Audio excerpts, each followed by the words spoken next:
The fall of Constantinople on the 29th of May 1453 was a pivotal moment in world history.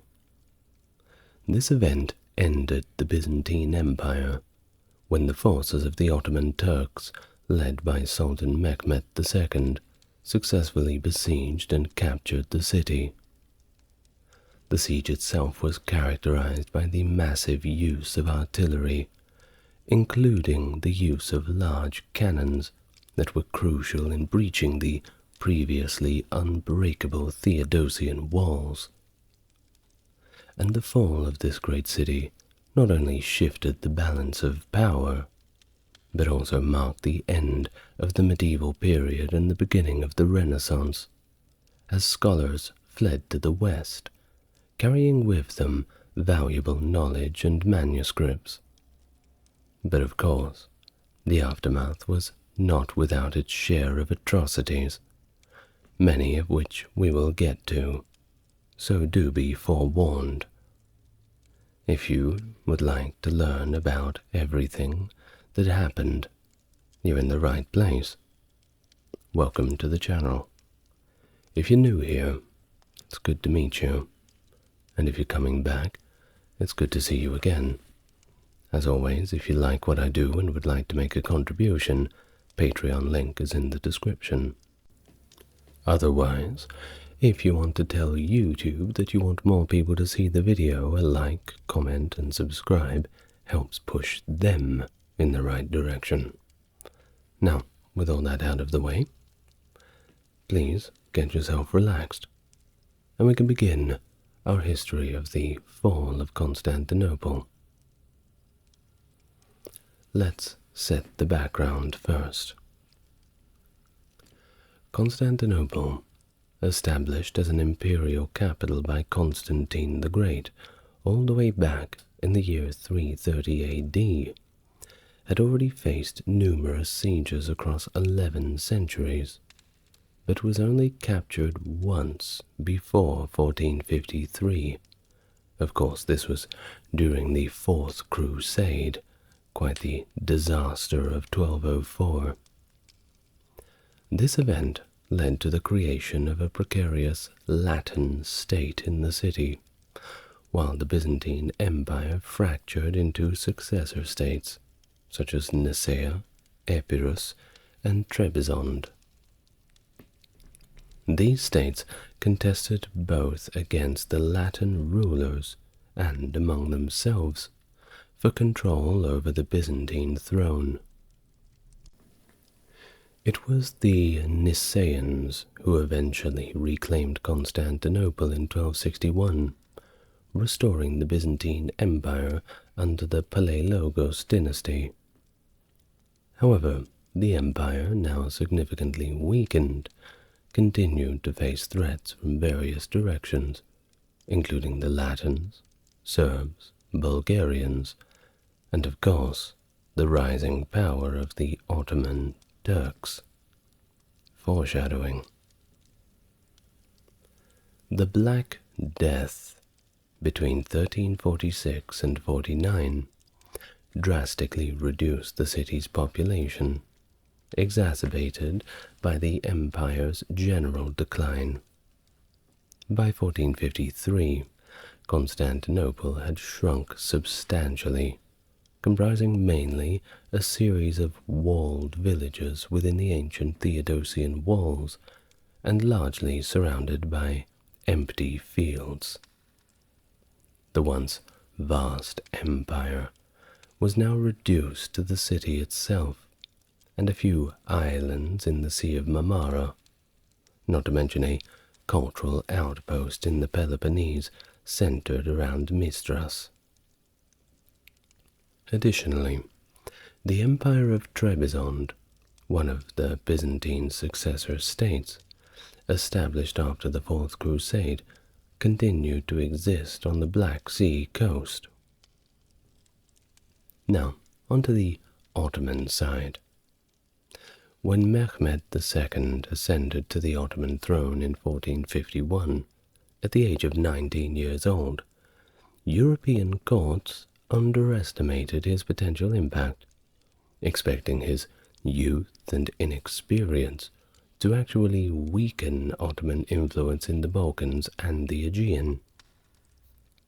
This sentiment was encouraged by Mehmed's initial diplomatic gestures towards European envoys, which seemed friendly and more or less conciliatory. However, Mehmed's actions soon belied these peaceful overtures. Early in 1452, he began constructing Rumeli Hisari, a formidable fortress on the European side of the Bosphorus, directly opposite the Andalu Hisari, built by his great-grandfather Bayezid I. This strategic move effectively gave the Ottomans control over the maritime traffic through the strait, and served as a defensive measure against potential attacks from the Genoese colonies along the Black Sea coast.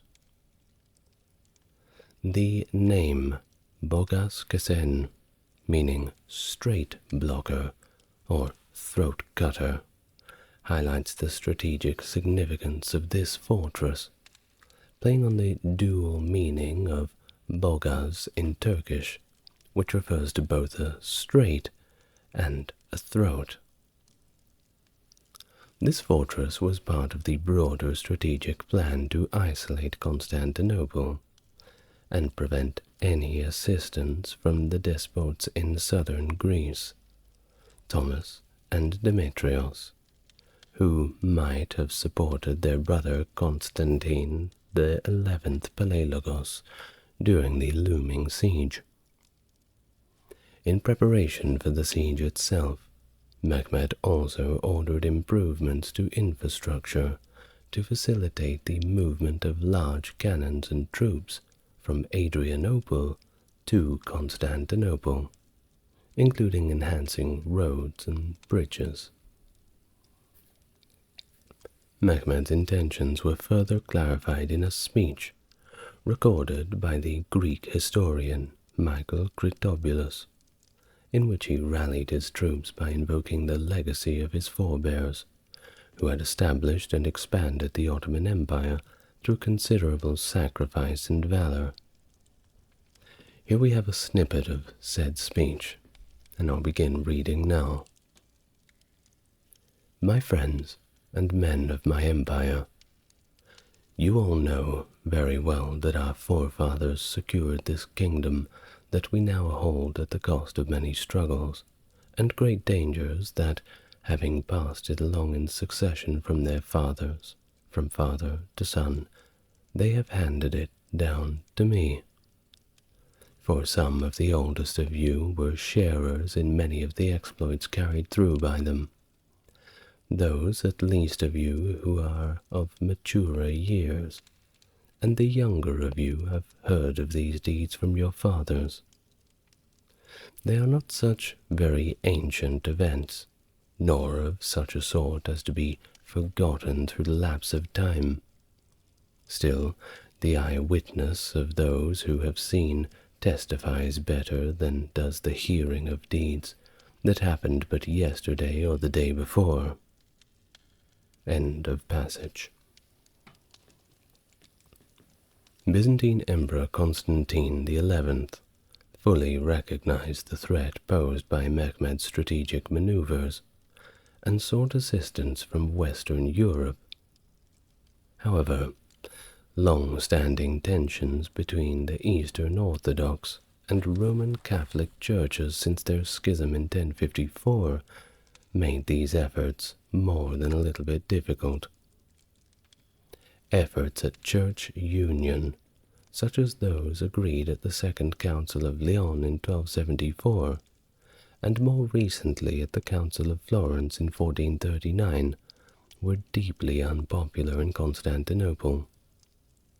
These agreements, aimed at securing papal support against the growing Ottoman threat, were met with significant resistance within the Byzantine capital.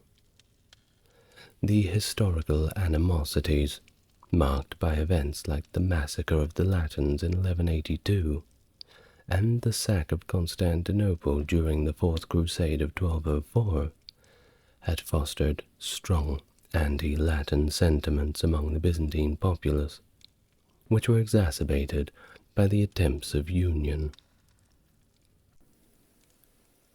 In response to the imminent Ottoman threat, Emperor Constantine, in a bid to secure much-needed military aid, promised to implement the union of the churches, which was reluctantly accepted by a divided imperial court in the December of 1452.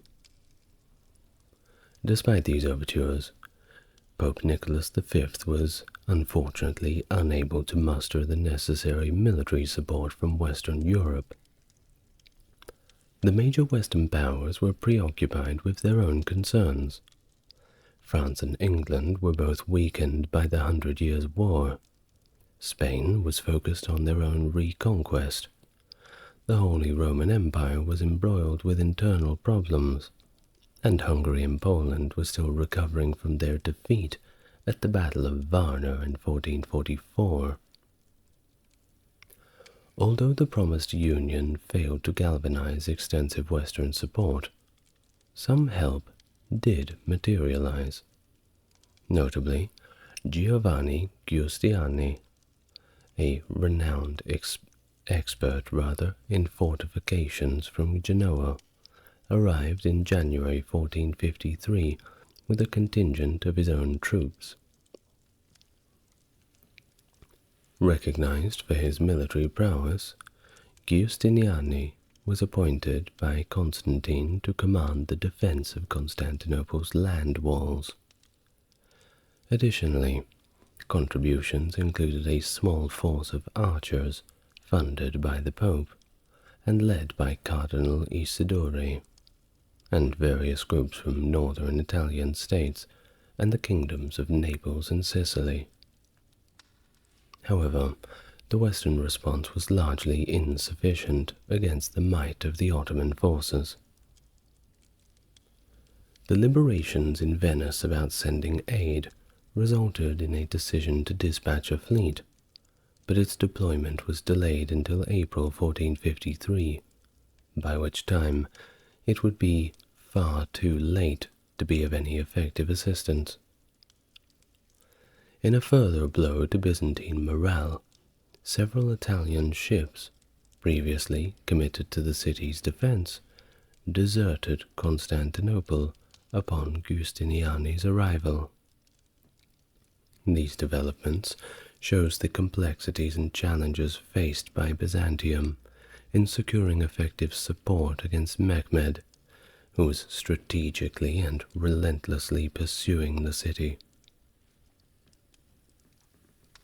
In the anticipation of an Ottoman naval assault, Emperor Constantine took decisive defensive measures, including the installation of a massive chain across the Golden Horn. This chain, supported by floating logs, was intended to block any Ottoman ships from penetrating the harbor, providing a critical layer of defense alongside the formidable Theodosian walls.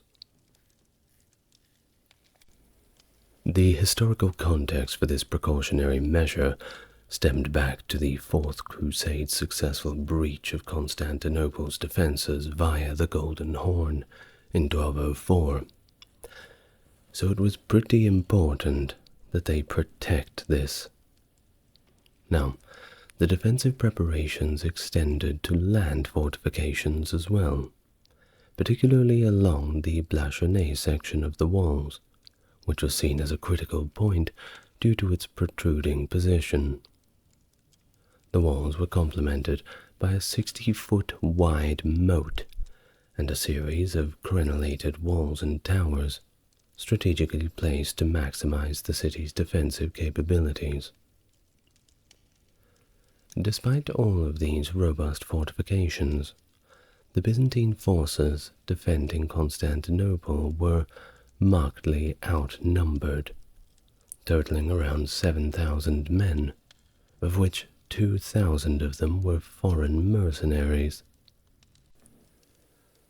The demographic decline of the city impacted its defense potential severely, with a census at the end of March 1453 revealing only around 4,973 Greeks and around 200 foreigners that were capable of defending the city, and that didn't count the modest numbers that included volunteers and additional foreign contingents, which summed to less than 8,000 men against a perimeter of 12 miles. The city's population, reduced to fewer than 50,000 people, including refugees, was mobilized for the siege. Citizens undertook various support roles, from repairing walls to standing watch and managing food supplies.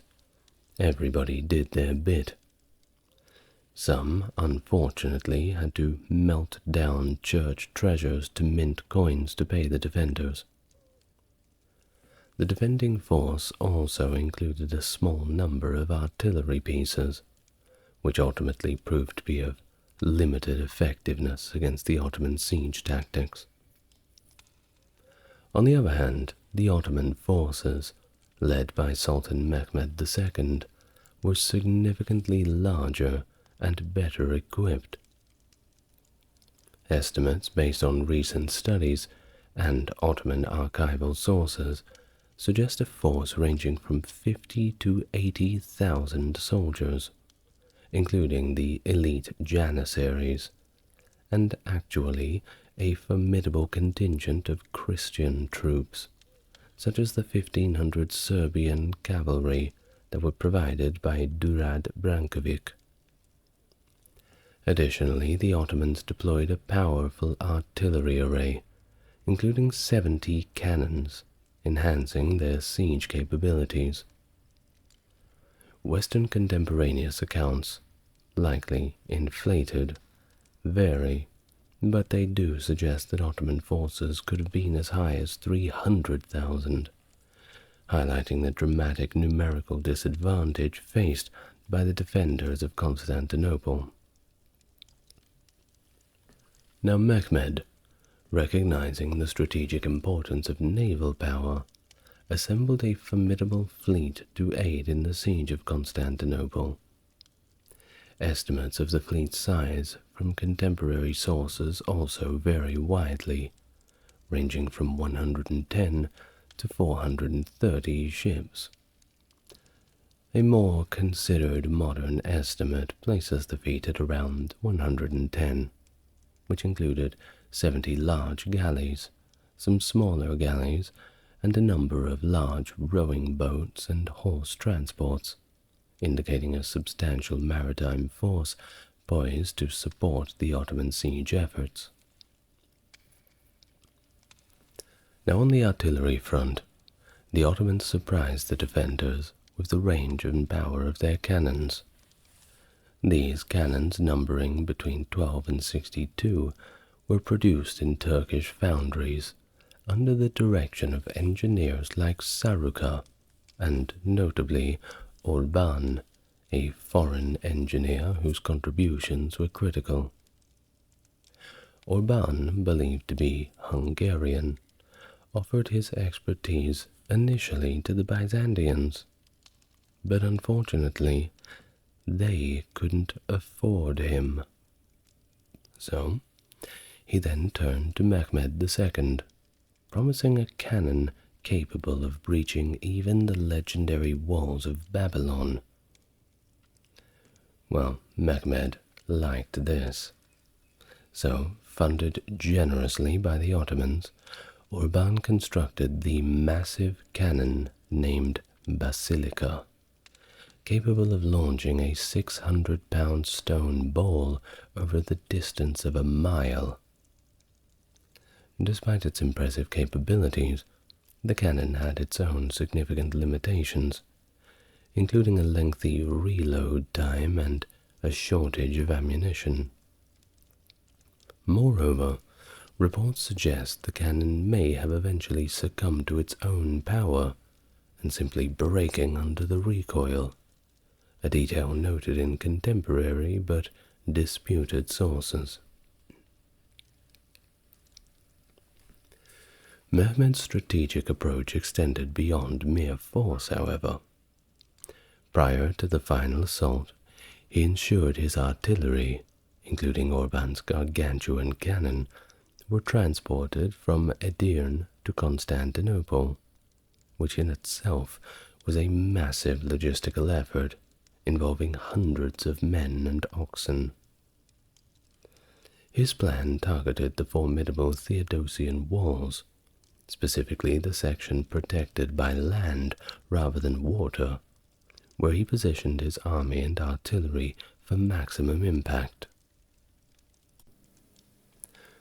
The Ottomans were methodical in their siege preparations, understanding the risks associated with prolonged encampment. They implemented strict sanitary measures to prevent the outbreak of disease among the troops, including the burning of corpses and the careful management of waste and water sources. This attention to logistics and health further exemplifies the comprehensive military strategy and the intelligence of Mehmed II. Say what you want about him, but he was not stupid. Now, the Byzantine capital of Constantinople at this time was one of the most fortified cities in the medieval world, featuring approximately 20 kilometers of massive walls that had been refined and strengthened over the centuries. The land walls alone stretched about 5.5 kilometers, while the sea walls along the Golden Horn and the Sea of Marmara were 7 kilometers and 7.5 kilometers respectively.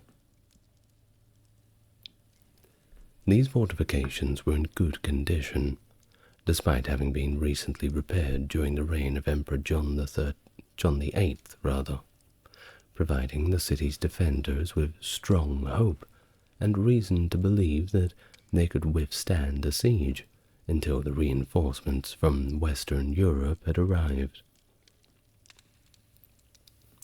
The Byzantine defensive strategy was thusly comprehensive, covering both land and sea approaches.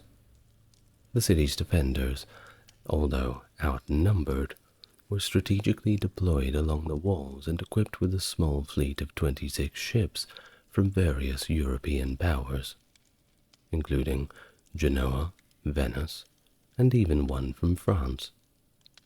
The fleet was crucial for controlling the seaways and potentially resupplying the city. On the landward sides, the defense was concentrated along the outer walls. Emperor Constantine XI himself guarded Mesotechion, the central section of the land walls crossed by the river Lycus, which was deemed the most vulnerable point of the fortifications. Notable commanders like Giustiniani were initially positioned to the north of the Charisian Gate, but were later moved to reinforce the critical midsection.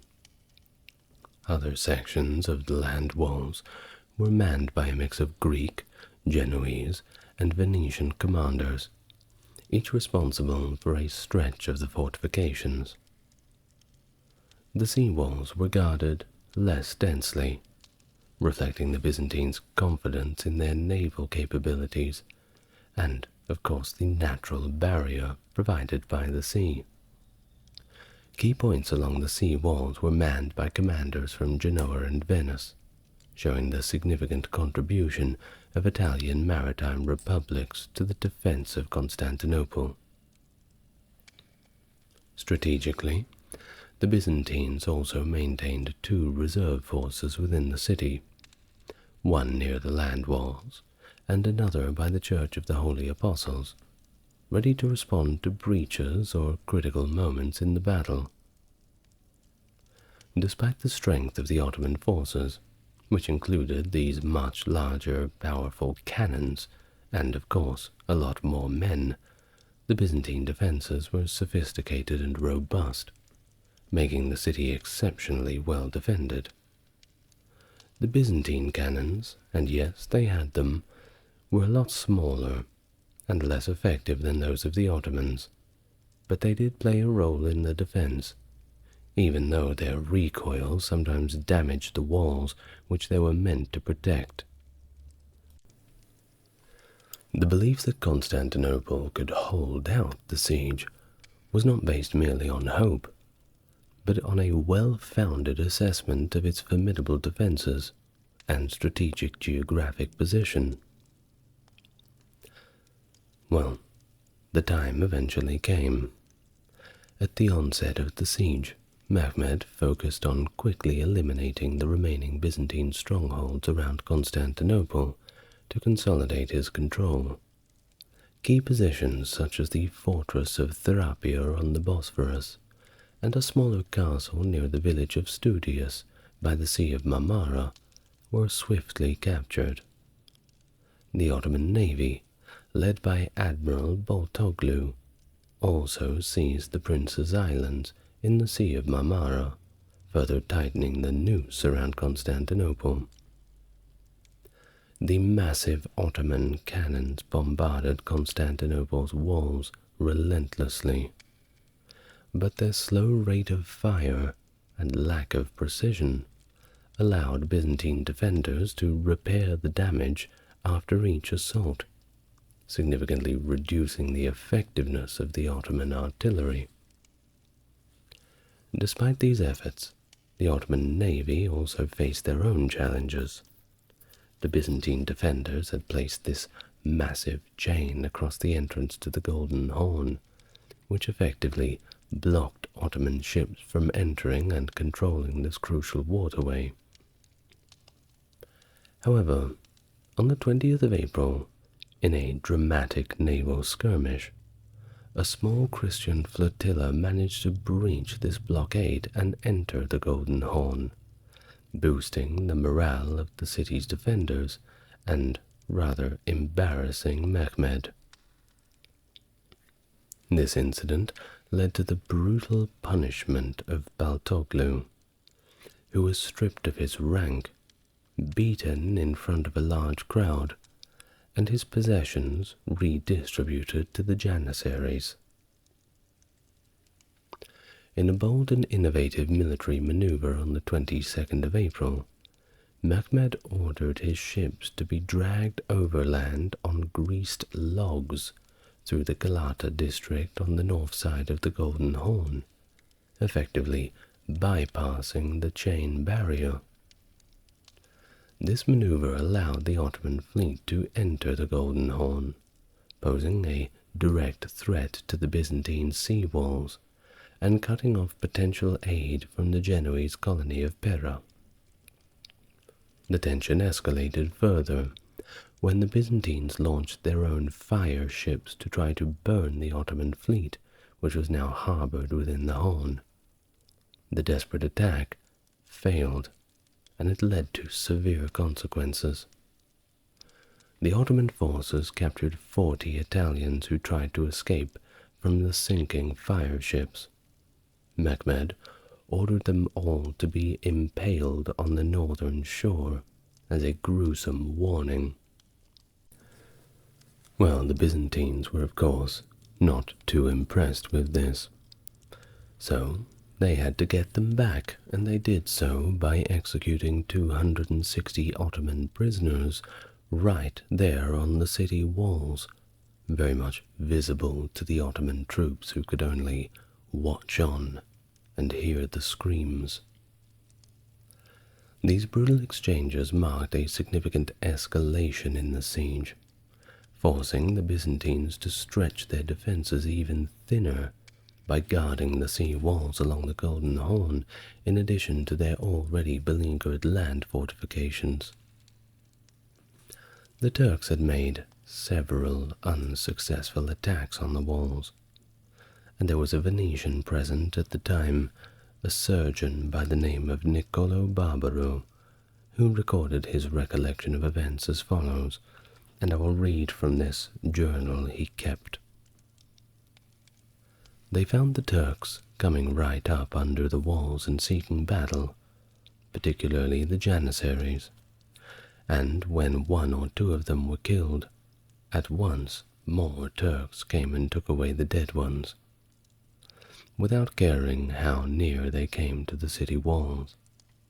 Our men shot at them with guns and crossbows, aiming at the Turk who was carrying away his dead countrymen, and both of them would fall to the ground dead. And then there came other Turks and took them away, none fearing death, but being willing to let 10 of themselves be killed, rather than suffer the shame of leaving a single Turkish corpse by the walls. End of quote. As the siege of Constantinople progressed into late May, Mehmed's strategy intensified. Despite ongoing artillery bombardment, the Ottomans struggled to breach the formidable Theodosian walls through conventional means. Therefore, from mid-May to the 25th of May, Mehmed resorted to mining operations aimed at undermining the structural integrity of the walls. These efforts involved Serbian miners from Novo Brdo, known for their expertise, who were commanded by Zagan Pasha. The Byzantines, led by an engineer named Johannes Grant from the Genoese contingent, employed their own counter-mining tactics. They successfully intercepted the Ottoman tunnels, engaging the miners in close combat and utilizing Greek fire to halt their progress. Key interceptions occurred on multiple nights, culminating in significant engagements on the 21st, 23rd, and 25th of May, during which the Byzantines managed to capture and extract crucial information from 2 Turkish officers. This intelligence led to the discovery and destruction of all Ottoman mining attempts under the walls. During this critical phase, Mehmed offered terms of surrender to Emperor Constantine on the 21st of May. He proposed that the siege would be lifted if the city was surrendered peacefully.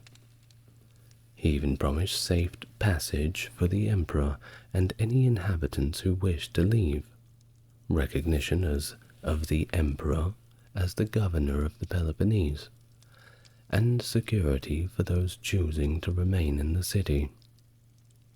However, Constantine showed a steadfast resolve. He declined all of these terms, stating that the decision to surrender did not rest solely with him, but with all of the citizens of Constantinople, who had collectively resolved to die freely rather than surrender. Amidst these tense negotiations, internal dissent appeared within Mehmed's council. Halil Pasha, a senior vizier who had previously expressed skepticism about the siege's viability, advised Mehmed to abandon the effort following the setbacks with the failed mining operations. In contrast, Zagan Pasha advocated for an immediate and decisive assault, believing the city's defenses were significantly weakened already. Convinced by Zagan Pasha's argument, and driven by a desire to quickly capture Constantinople, Mehmed decided to prepare for a final, massive assault, setting the stage for one of the most dramatic moments of the siege. This planned attack aimed to overwhelm the Byzantine defenses through sheer force, signaling a pivotal shift from a protracted siege to an all-out offensive designed to conclude the Battle of Constantinople once and for all. The final preparations for the Ottoman assault were meticulously planned and executed with precision. On the evening of the 26th of May, 1453, Mehmed initiated extensive mobilization of his forces, marking the beginning of a 36-hour period dedicated to final preparations. The soldiers were given time to rest and pray on the 28th of May, the day before the planned attack, signifying the gravity of the upcoming battle. Meanwhile, the defenders of Constantinople, under the command of Constantine XI, were bolstered in spirit by the arrival of a small Venetian fleet on the 27th of May. However, this fleet brought with it the disheartening news that no large-scale relief force was coming to save them. That same day, the city was steeped in religious fervor, with mass processions and ceremonies being held, culminating in a poignant final Vespers service at the Hagia Sophia. Both the Latin and Greek communities of the city participated, symbolizing a brief moment of unity amid the prevailing despair. As the Ottomans prepared for battle, their cannons had already discharged an estimated 5,000 rounds, utilizing around 55,000 pounds of gunpowder. The constant barrage, however, had not decisively breached the formidable Theodosian walls due to the defenders' effective repair efforts between volleys. The assault began just after midnight on the 29th of May. The initial attacks were led by the Christian troops conscripted into the Ottoman army, followed by waves of irregular Azabs and the more disciplined Anatolian Turkmen. The primary focus of these initial attacks was a section of the older Blachernae walls to the northwest. Though a breach was made, the defenders quickly repelled the incursion. The critical moment came with the advance of the elite Janissaries. During this phase, Giovanni Giustiniani, the Genoese commander responsible for the defense of the land walls, was severely wounded. His evacuation precipitated a breakdown in the morale and organization of the defenders. As his troops retreated in disarray, gaps in the defense widened, allowing the Janissaries to make significant inroads. The fall of the city was marked by fierce urban combat. Emperor Constantine reportedly discarded his imperial regalia and led a last desperate charge against the invaders. His fate, shrouded in the chaos of the final hours of the siege, remains a topic of speculation and legend. Some accounts suggest that he died fighting near the San Romano Gate, while others, like the diary of Niccolo Barbaro, controversially suggested he took his own life, a claim not widely supported by other sources. As the city fell, Mehmed directed his soldiers to secure key sites, including the Church of the Holy Apostles, intended as the seat for the new Orthodox Patriarch under Ottoman rule. The Hagia Sophia, filled with refugees, was breached, and its occupants were tragically sorted for either slavery or ransom, or worse. In the wake of the city's capture, Mehmed's consolidation of control involved both strategic clemency and harsh reprisals. The Sultan's troops refrained from indiscriminate slaughter, focusing instead on looting and securing valuable captives.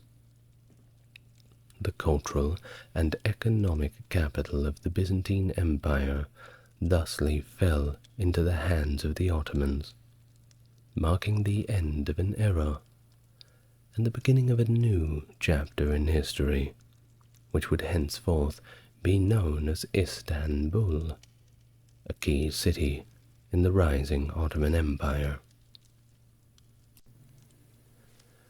After the fall of Constantinople, there was a brief period of looting that resulted in the destruction of many of the Orthodox churches.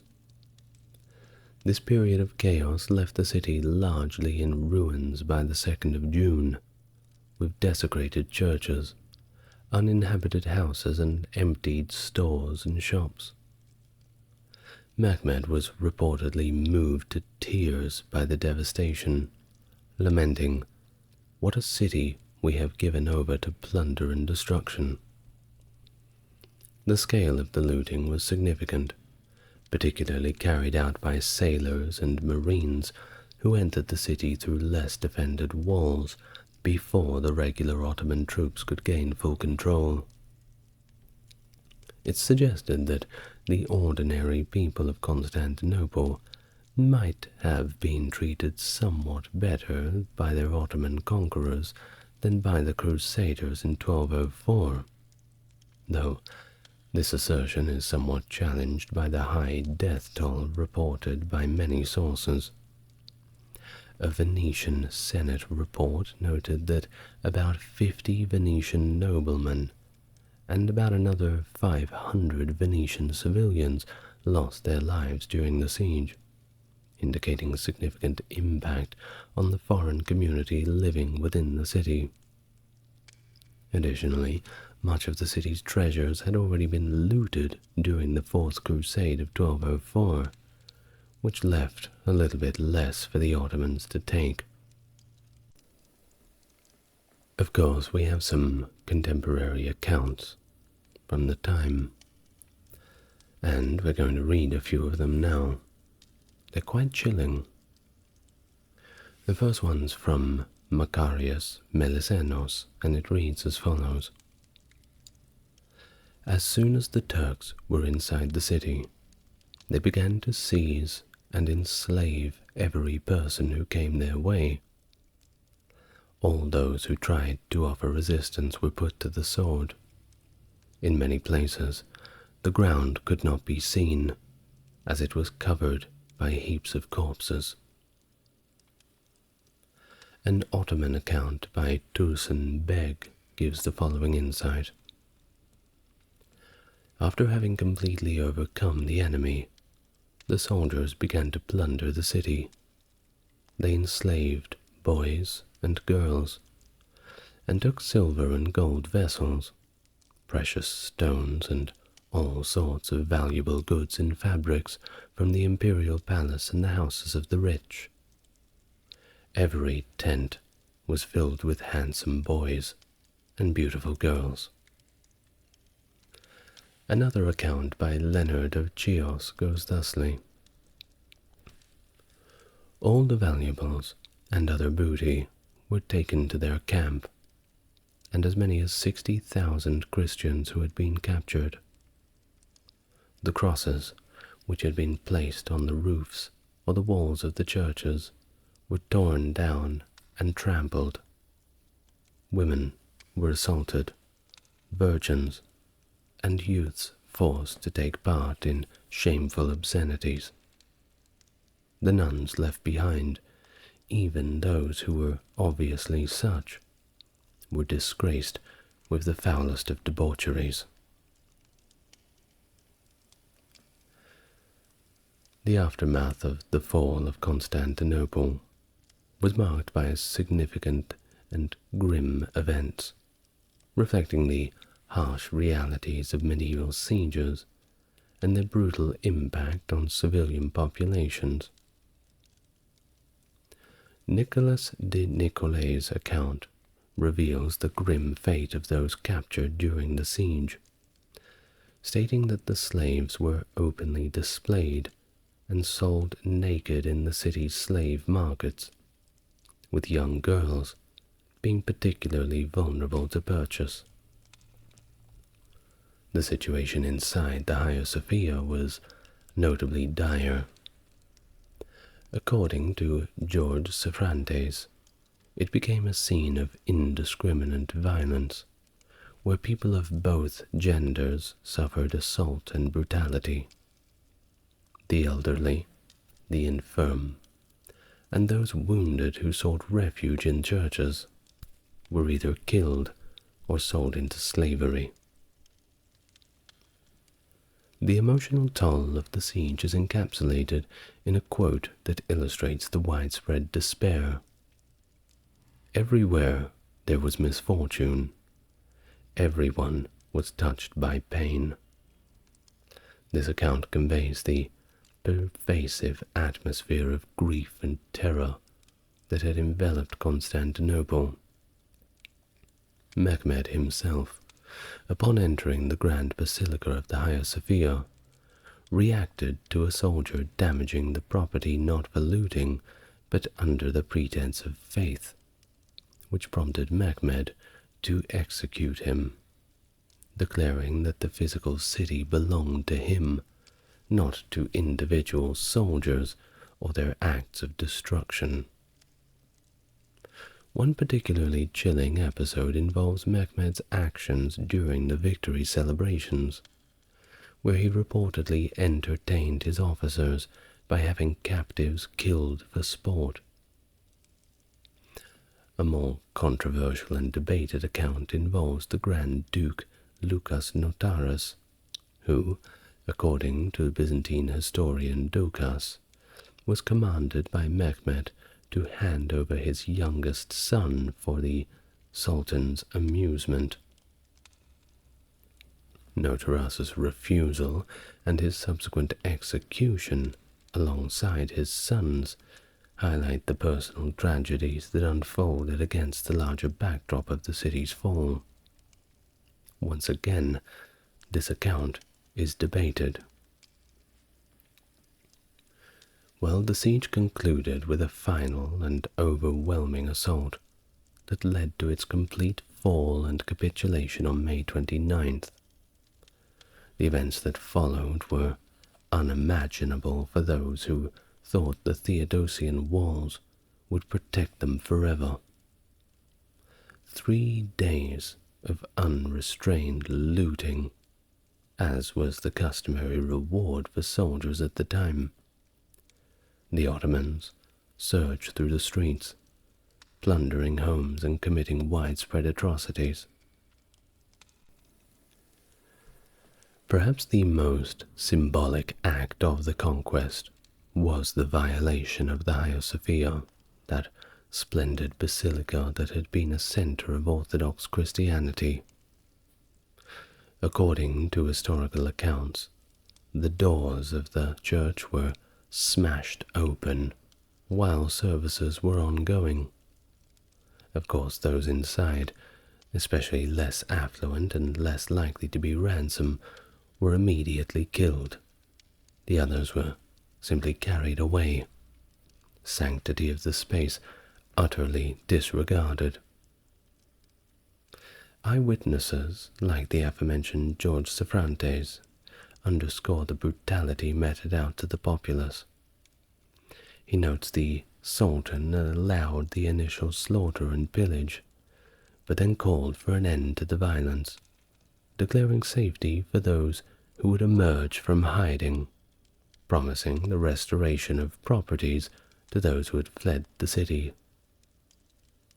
Mehmed himself had entered the conquered Constantinople and, upon seeing the devastation, lamented the loss. It is a moment of reflection that is recorded in several historical accounts, and it illustrates a more human side of the Sultan. And with that, the Byzantine Empire saw its end, leading to the dispersal of Greek scholars who carried with them the remnants of classical knowledge to the West, thereby contributing to the Renaissance. In the Islamic world, Mehmed was celebrated as the conqueror who had fulfilled a prophecy, extending the reach of Islam into Europe and laying the foundation for a powerful new dynasty that would rule for centuries. Thank you very much for listening. It's once again been a pleasure. I'd like to thank my top-tier Patreon subscribers, Stark Factory, JC, Jeffrey, and Susan. Thank you very much for supporting the channel. If you would like to do so, you know where to find it. Once again, thank you for joining me, and I'll see you in the next video. Good night for now.